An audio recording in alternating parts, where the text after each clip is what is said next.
So we left off on Watson, and we're on part 2 of chapter 8, Learning, by the David Myers Psychology 8th edition textbook. So when we look at the applications of classical learning, we're going to look at Watson. John Watson is a behaviorist as well, and he used classical conditioning. And how he uses classical conditioning is to actually kind of make a coffee break in American customs. So he's responsible for doing like Maxwell House commercials and making people think that they need to take a coffee break. But he's also really famous for his little Albert experiment. So we call this the Baby Albert experiment.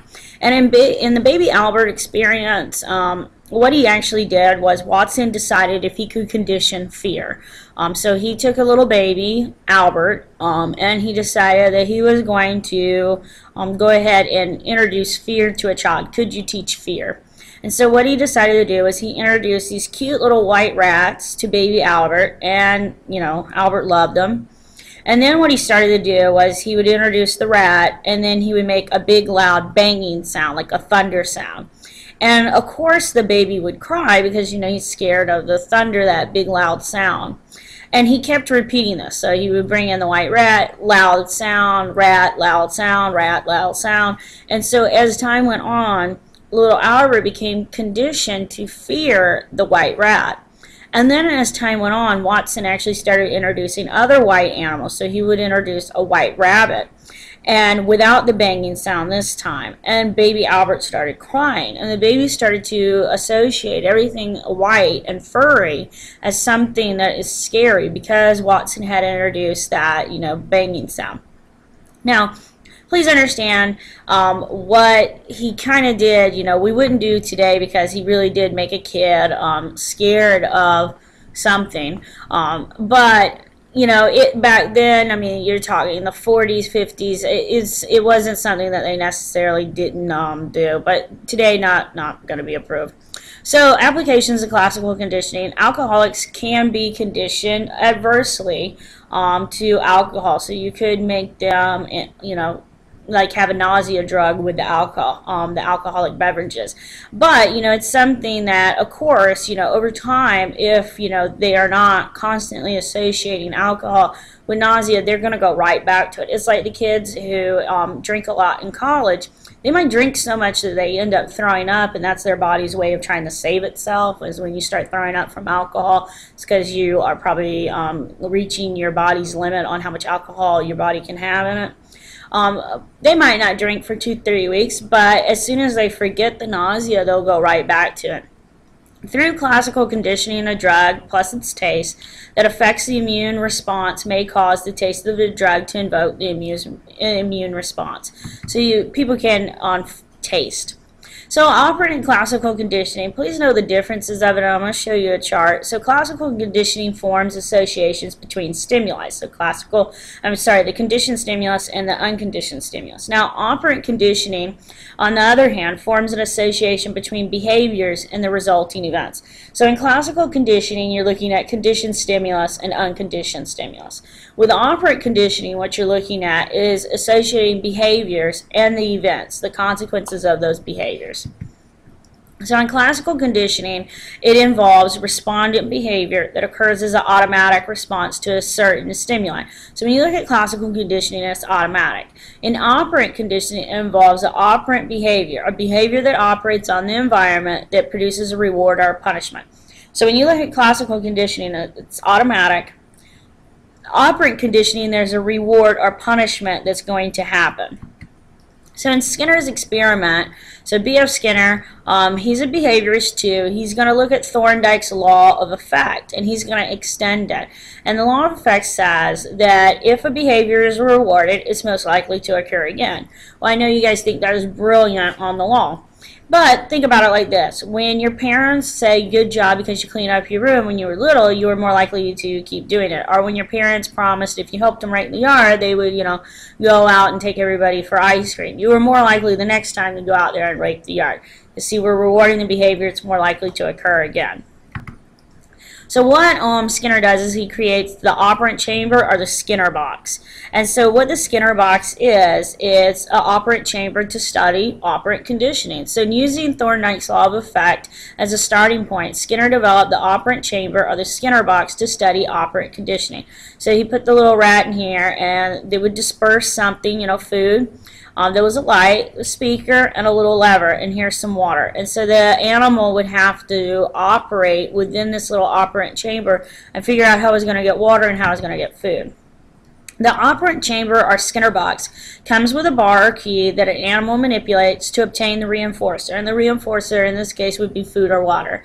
The bar or key is connected to devices that record the animal's response, and I know you love this old computer back here, but this is how it works, okay? You can see the food pellets are here, so it has to hit the lever in order to get the food. So shaping occurs in operant conditioning. Shaping is the operant conditioning procedure in which reinforcers guide behavior towards the desired target behavior through successive approximations. So when a person or an animal is learning an operant conditioning, you need to be shaping their behavior. You need to be reinforcing their behavior towards your desired target. So the rat who sniffs mines, see, every time he does it, you should give some sort of reward to encourage the sniffing mine behavior. Or, like with the manatee, is being able to discriminate between shapes, colors, and sizes. Every time the manatee does it correctly, there needs to be a reinforcer to that behavior. So you need to, you know, give it a fish or something, whatever. So types of reinforcers. Any key that strengthens the behavior it follows. Like here, we have the meek rat who's standing, you know, boldly in front of the heat lamp. And the heat lamp is positively reinforcing the behavior because it's cold, and so he knows that this thing's going to make it warm, so he's just sunbathing.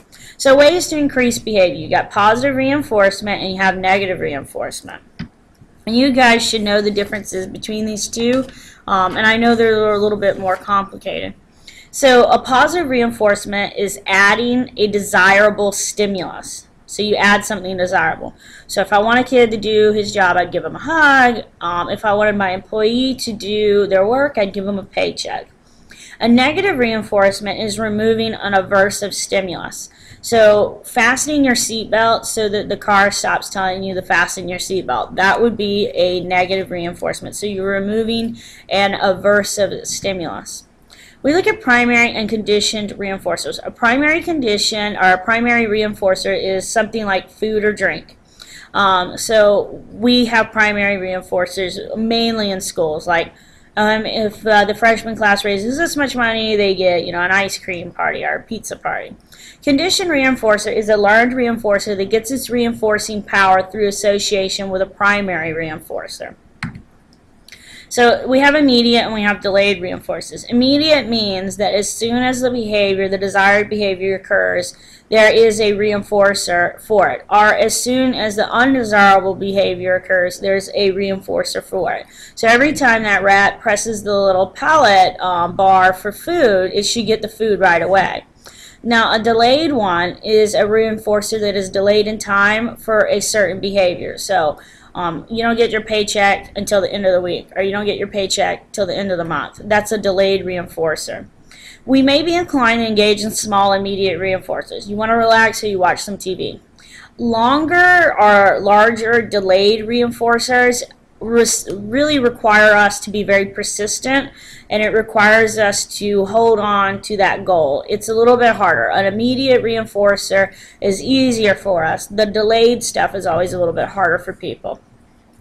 So when we look at reinforcement schedules, we look at continuous and partial reinforcers. Continuous means that there's a reinforcement every time the response happens. So every time something has gone on, you have a reinforcer for it. It's continuous. Partial reinforcement is reinforces a response only part of the time. In a practical world, this is really what you have. You have a partial reinforcement system. Not every single time when you get an answer correct does your teacher say good job. That would be continuous reinforcer. Most of the time people work on partial reinforcement. Even though partial reinforcement is actually slower for the acquisition, it has the greater resistance to extinction later.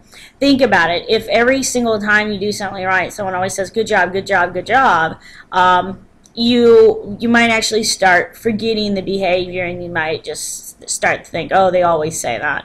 And then with partial reinforcement, it's just kind of one of these things where you're not real sure when you're going to get a good job, and it makes you feel really good when you do get that good job. So now we're going to look at ratio schedules. Ratio is a number. So fixed ratio schedule reinforces a response only after a specific number of responses. So if you make 10, piecework items, you get your piecework pay. So every 10, like some people they do gym setup, like they get people signed up for the gym. So for every 10 members that you get signed up for the gym, you get a month for free. Variable ratio schedule is reinforcing a response after an unpredictable number of responses. It's hard to extinguish because of the unpredictability. So like gambling and fishing would be a variable ratio. It's not fixed, it's just a number response. So you don't know if when you go fishing you're going to get 10 fish that day or you're going to get none. And that would be a variable ratio. Now, interval schedules, a fixed interval schedule, this is when you're looking at reinforcing a response only after a specific time has actually elapsed.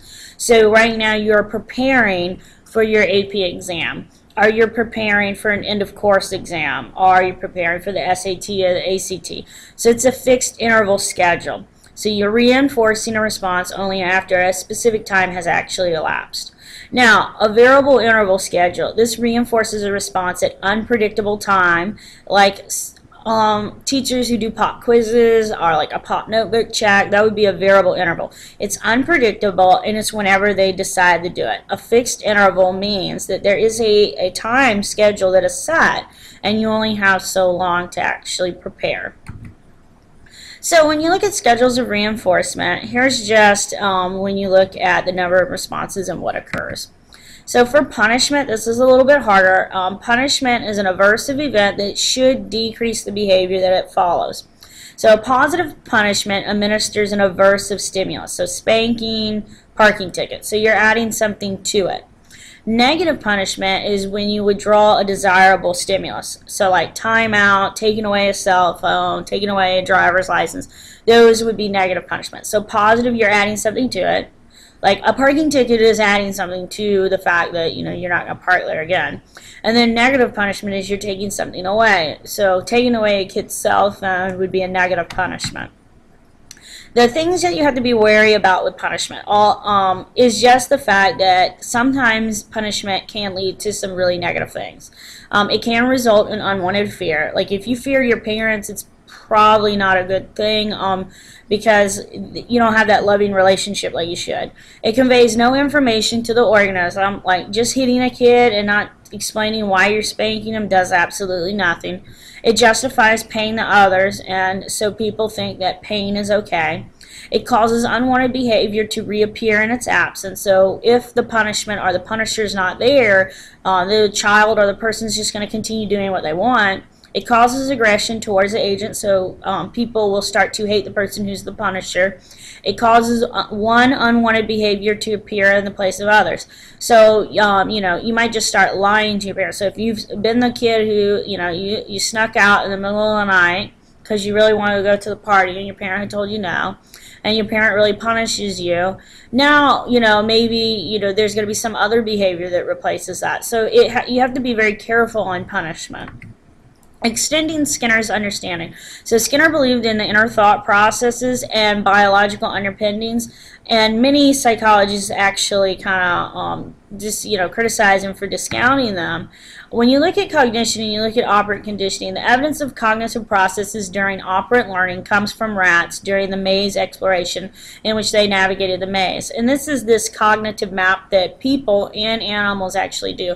We have a cognitive map, a mental representation of our environment, and that's why, like, in the middle of the night you can actually get up and go to the bathroom without tripping over everything in your room. Latent learning is like a cognitive map, and latent learning only appears when you actually need it to appear. So it's only going to appear when there's some sort of incentive that is given. So when you got to go to the bathroom at night, you're able to navigate through your house with the lights off because now the incentive is you need to go to the bathroom. There's a difference between motivation and intrinsic and extrinsic, and we looked at this when we looked at motivation with chapter 12, but intrinsic motivation is a desire to perform a behavior for its own sake. You just want to do it for your own pleasure. Extrinsic is when you're performing a behavior because there's a reward or threats of punishment.